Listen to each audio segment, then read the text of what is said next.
Hi guys, welcome back to our cooking channel. இன்னைக்கு நம்ம பார்க்க போகிற ரெசிபி மட்டன் குழம்பு. இதை அம்மா கை பக்குவம் படி எப்படி செய்யலான்னு பார்க்க போகிறோம். இப்போ மட்டன் எல்லாம் வாஷ் பண்ணி கழுவி எடுத்து வச்சிட்டோம். இது 1/2 kg மட்டன்.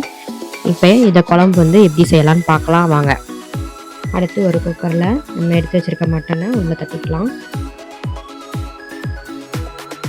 இப்போ 2 குழிக்கரண்டி நல்லெண்ணெய் உள்ளே சேர்த்துக்கோங்க. நல்லெண்ணெய் சேர்த்தா நல்லா டேஸ்ட் கொடுக்கும்.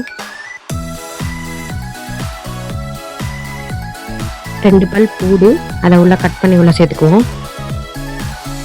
அடுத்து மட்டனுக்கு தேவையான அளவு உப்பு சேர்த்துக்கோங்க.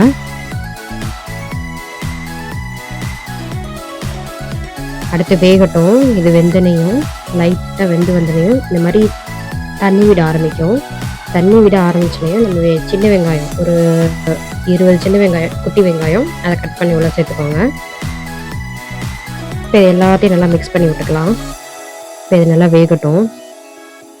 அடுத்து மட்டன் மசாலா அரைக்க போகிறோம். அதுக்கு எதுக்கு வெளியே வாங்கிக்கிட்டு நம்ம வீட்டில் மட்டன் மசாலா அரைச்சிடலாமே. அம்மா கை பக்குவத்தில் ஒரு மிக்சி ஜாரில் 1 டீஸ்பூன் கசகசா போட்டுக்கோங்க. 1 டீஸ்பூன் பெருஞ்சீரகம் சேர்த்துக்கோங்க. அடுத்து 3 முந்திரி பருப்பு சேர்த்துக்கோங்க. கொஞ்சமாக ஒரு கைப்பிடி அளவு சின்ன வெங்காயம் சேர்த்துக்கோங்க. அடுத்து ஒரு சின்ன பீஸ் இஞ்சி அதை குட்டி குட்டியாக கட் பண்ணி உள்ளே சேர்த்துக்கோங்க. அடுத்து சின்ன பீஸ் தேங்காயும் சேர்த்துக்குவோம். அதையும் குட்டி குட்டியாக கட் பண்ணி உள்ளே சேர்த்துக்கோங்க. இந்த தேங்காய் சேர்த்தா கொஞ்சம் நல்லா டேஸ்ட் கொடுக்கும். அதுக்கு இப்போ இது எல்லாத்தையும் அரைச்சிட்டு வந்துடலாம். இது எல்லாத்தையும் அரைச்சனையும் ஒரு மீடியம் சைஸ் குட்டி தக்காளி இதை நான் குட்டி குட்டியாக கட் பண்ணி இப்போ இது எல்லாத்தையும் இதை சேர்த்து அரைச்சிடுவோம். அடுத்து மட்டன் எல்லாத்தையும் சைடில் வெந்து வந்துருச்சு பாருங்கள். இதெல்லாம் நல்லா வெந்துருச்சு. இப்போ அடுத்து நம்ம அரைச்ச மசாலாவும் உள்ள சேர்த்துக்கலாம். 1 டீஸ்பூன் மஞ்சள் தூள் ஆட் பண்ணிக்கலாம். 4 டேபிள் ஸ்பூன் வீட்டில் நம்ம வச்சுருக்க குழம்பு மசால் பொடியை சேர்த்துக்கோங்க.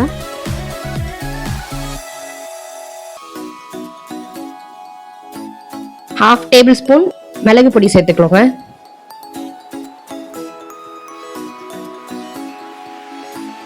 உங்கள் காரத்திற்கேற்ப சில்லி பவுடர் ஆட் பண்ணிக்கோங்க. நாங்கள் ½ டேபிள் ஸ்பூன் மட்டும் சேர்த்துக்கோம். நீங்கள் வேணும்னா எக்ஸ்ட்ரா கூட சில்லி பவுடர் சேர்த்துக்கலாம். அவ்வளோதாங்க. இது எல்லாத்தையும் மிக்ஸ் பண்ணி விட்டுக்கோங்க. மிக்ஸ் பண்ணி இப்போ இது நல்லா லைட்டாக கொதிச்சு வரட்டும். லைட்டாக கொதிச்சு வந்தோடனே இது இளம் ஆட்டுக்கறின்றனால சீக்கிரம் வெந்துடும். அதனால் குக்கரை மூடி போட்டு ஒரு விசில் வச்சு சிம்லேயே வச்சு ஒரு 10 நிமிஷம் வேக வச்சு எடுத்துக்கோங்க. அவ்வளோதான், சீக்கிரம் வெந்துடும். இப்போ ஸ்டீம்லாம் போய் ரெடியாக இருக்குது. இப்போ ஓப்பன் பண்ணி செக் பண்ணிடுவோமா. பாருங்கள், மட்டன் குழம்பு ரெடி ஆகிருச்சு. அவ்வளோதான் பாருங்கள். ஓப்பன் பண்ணும்போதே வாசனை தூக்குது. சூப்பர் டேஸ்டியான அம்மா கை பக்குவத்தில் மட்டன் குழம்பு ரெடி. அவ்வளோதாங்க. சூடான ரைஸில் போட்டு இந்த சூப்பரான மட்டன் குழம்பு ஊற்றி சாப்பிட்டீங்கன்னா சும்மா டேஸ்ட்டு அட்டகாசமாக இருக்கும்.